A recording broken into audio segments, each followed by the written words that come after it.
মন্ত্রীরা যখন সংসদে বক্তব্য দেন তখন তারা অবলীলায় বলেন বাংলাদেশে জ্বালানির কোনো ঘাটতি নাই। ধন্যবাদ।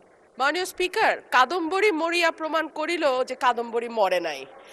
আমাদের তেলের দাম শেষমেশ বৃদ্ধি হইল মাননীয় স্পিকার, কিন্তু তার আগে আমরা দেখলাম কয়েক কিলোমিটার জুড়ে লম্বা লাইন। আমরা দেখলাম মাঝরাত পর্যন্ত ড্রাইভাররা দাঁড়িয়ে আছে, তারা তেল পাচ্ছে না, কিন্তু সরকারের সেই ব্যাপারে কোনো হেলদোল নাই। আশ্চর্য হয়ে লক্ষ্য করলাম মাননীয় স্পিকার, মন্ত্রীরা যখন সংসদে বক্তব্য দেন তখন তারা অবলীলায় বলেন বাংলাদেশে জ্বালানির কোনো ঘাটতি নাই, কিন্তু মাননীয় স্পিকার যখন তেল নিতে যায় তখন দেখা যায় 3 কিলোমিটার লম্বা লাইন। মাননীয় স্পিকার, সরকার সম্ভবত কিছু পদক্ষেপ গ্রহণ করবার ঘোষণা দিয়েছে। তার একটা হচ্ছে মার্কেট প্লেস 7টা বাজে বন্ধ করে দেয়া।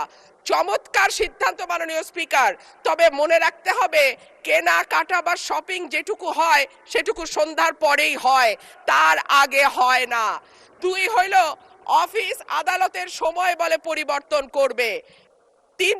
5 দিনের জায়গায় 4 দিন বা 3 দিন তারা কর্মঘণ্টা ঠিক করবে।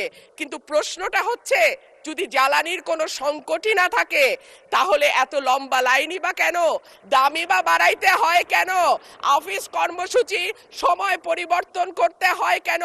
এই প্রশ্নগুলো তো ওঠে মাননীয় স্পিকার।